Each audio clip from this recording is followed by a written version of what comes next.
Hey YouTube, Alex here, and in today's video I want to answer the question, what are the benefits of living alone as an expat? I'm often getting this question about my bachelor lifestyle, and I think that might be coming to an end here pretty soon. I've encountered a lot of benefits of this as I've spent a lot of my time overseas as a bachelor dating. So without further ado, let's get into it. The first point is independence, and when you were living as an expat bachelor, you can really decide everything about your life. You have a lot of control over lifestyle design. If you want to travel somewhere else for the weekend, if you want to travel to another country, another city, you don't have to ask anybody. If you want to spend a couple days at home and not really go out, not really do anything, you don't have to ask anybody. All of your decisions are on you. And you can really have this granular control. What do you want to eat? Where do you want to go? What do you want to watch on TV? You have so much independence, and it's really refreshing, I think, for some guys that maybe they're having recently gone through a breakup or a divorce. Then they like this level of control. They like this level of freedom. They don't have to think about what another person might want to do or how another person might want to spend their time. They have so much independence in terms of decision making, and I think for some it could be a little scary, but I think for a lot of guys they like that. They like not having to think about, okay, well, if I can't make it to work today, how is that going to affect my team? If I can't pick up the kids from school, how is that going to affect my significant other? As for me, I really like that I can come and go from my apartment at any time. I never have anyone asking me questions. Why are you going here? Why are you going there?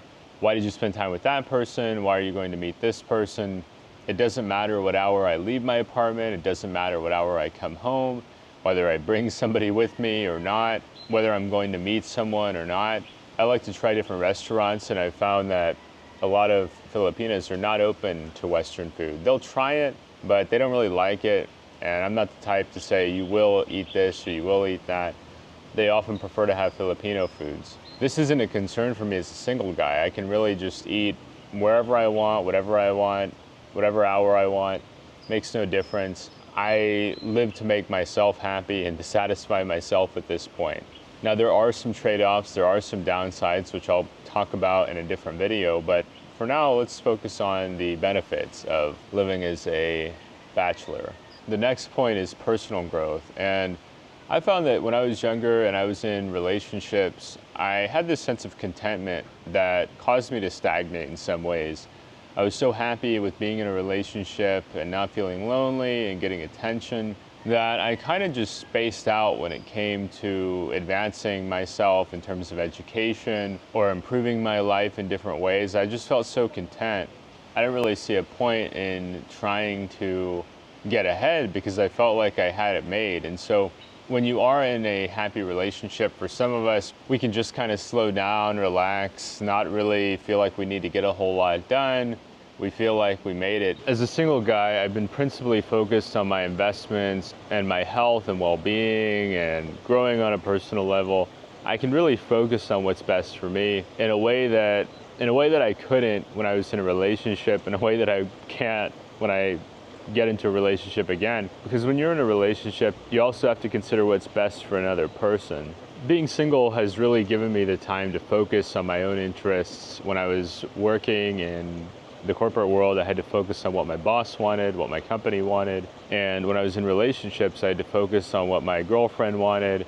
And now as a single guy, I could focus on what I want, and I could pursue personal growth. I can make time to go exercise. I can make time to eat healthy. I can make time to explore and go to see and do the things that I'm curious about. Personal growth can take many different forms. I think a lot of you will find this to be the benefit of being a single guy or a bachelor expat, because you get to dictate how that personal growth plays out. If you have a weight loss goal, you realize, okay, I need to reduce my sugar intake, or maybe I need to cut out certain types of fats or oils. I don't know what that journey looks like for you, but if you're an expat bachelor, you can dictate that plan. You can really determine what personal growth looks like for you. You could set the goals, right? You could say, you know what, this is what personal growth looks like for me. As an example, I want to learn to be happy alone. Well, what does happiness look like? And How do I know when I've attained it? The next point here is privacy. If you are in a relationship, or if you've ever been in a relationship, you know that privacy can go out the window.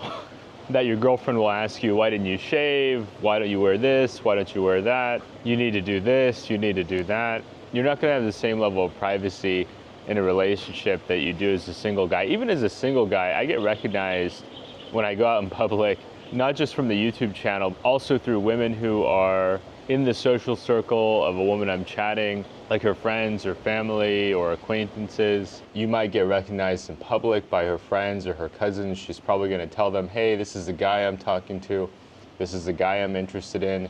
I've had that experience here in Dumaguete where I've been chatting with a woman in another city, and she reached out to me saying, oh, hey, my cousin saw you. Hey, my sister saw you. So if you're totally the bachelor, you're not even chatting with women, then expect to have more privacy, where for a lot of us, when we start to chat and talk to different women, our privacy is going out the window. You have the coconut security cameras, let's say, across the islands, just observing you and seeing what you're doing. If you are dating other women, if you invite other women out or over to your place, that kind of thing. People will see this, people will pick up on this. You'd be surprised at who is paying attention. I also find Filipinos in general to have very good eyesight, much better than myself. They can see much more clearly for longer distances and with much sharper vision than myself. That's something to be aware of, that if you want the privacy to get up, go where you want, do as you please, you will have to give some of that up if you want to move on from a bachelor lifestyle. And conversely, I think this is one of those advantages of being a bachelor and moving around a lot, is if you move around a lot, you may not have the same opportunity to get into a relationship. If your plan is to travel the Philippines and you're moving from location to location every month or every few weeks, can you really start a relationship? You'd have to clarify with that person, hey, are you open to moving around with me, or do you need to be in this location? Is it really important for you to be in this location, or can you come with me? So the next point number 4, is cultural immersion. And for me, being a bachelor, being a single guy, I'm much more likely to be invited to different events. I've been invited to fiestas here in Dumaguete. And if I had a girlfriend, I don't know that I'd be as likely to be invited by female friends. I don't know that that would be as socially acceptable or socially appropriate. I think that it'd be more likely that there would be some kind of issue or challenge there. We'd have to be mindful of that. Additionally, if you want to attend different events and you need to bring your partner with you, you're going as a couple. You're not really going as an individual. You may not have the ability to integrate to the same degree because you're having to integrate as a couple. Maybe you need to go to her family events as opposed to the events of your friends. I've spoken to different Filipinas about this, and typically it would not be acceptable for their boyfriend or husband to go and hang out with other single Filipinas. And it just wouldn't be culturally appropriate. So if you are a single guy, you don't have that constraint like you would in a relationship. Point number 5, and this probably factors into every reason in this video, is flexibility. As far as flexibility goes, if I wanted to go over there to Siquijor Island, I wouldn't have to think about it. I'd just walk over to the ferry terminal and buy a ticket. I'd be in Siquijor in like an hour or so, depending on which ferry I took. I wouldn't have to go and ask, hey, do you mind if I go over to Siquijor? Hey, do you have time to go over to Siquijor? What time do you need to be back tomorrow? These questions just don't play into the equation. So you have this flexibility of, oh, I could just go over there with very little thought, and then, oh, you know what? I like Siquijor. I think I'll stay for a week. You can do that, not a problem. Where if you're in a relationship, you've got to consider, hey, do you have time to go to Siquijor? Do you want to go to Siquijor? Would you prefer to go to Apo Island? You have to consider a lot of other things, and then you have to think about their scheduling. The next point is self-care, and if you're in a relationship, you've got to prioritize not just yourself, but the other person. But if you're a bachelor, you can look after your own well-being. If you want to go work out, you can work out whenever you want. If you want to have a specialized diet, I think it's easier to have a specialized diet as a single guy. Whatever you want to do to take care of yourself is easier to pull off as a single person. If you want to just chill at home one day, relax, not go out, not feel pressured, I need to go here or I need to go there, then you can do that as a single guy. If you didn't sleep well the night before, nobody's gonna be asking you the next day, hey, can we go to the grocery store? Hey, can we go here? Hey, can we go there? We have this thing at my parents' house. None of those things apply. You could just chill at home, get all the rest you want. You could sleep in. I slept in today, it was pretty nice. Nobody had a problem with that. If you're in a relationship, you have to prioritize the care of another person. You have to look after them. You have to make sure they have what they need. And if you're single, you don't have to worry about that. So it's a real trade-off. The next point is point number 7, which is budgeting control. If you are a single person, all you have to worry about is your own needs. You have to worry about your rent, your electric, your food, your transportation. If you decide you want to have a cheap month, then you can do it. You can cut your expenses that month. You can go out less. You can go to the bar less. You can just chill at home. You can find free activities to do, like going to the beach. You don't have to spend a lot. Whereas if you're in a relationship, you've got to pay for 2 meals, you've got to buy extra groceries, you have to handle certain expenses, you got to go to the doctor for them, you got to take them to the doctor, you got to pay for certain things. But if you're a single guy, you just don't have those expenses. Now, some guys have said it evens out, that they spend a lot on dating, but for me personally, as a single guy, I'm fine with a smaller studio apartment. I'm fine with okay restaurants. I'm fine with not shopping a whole lot.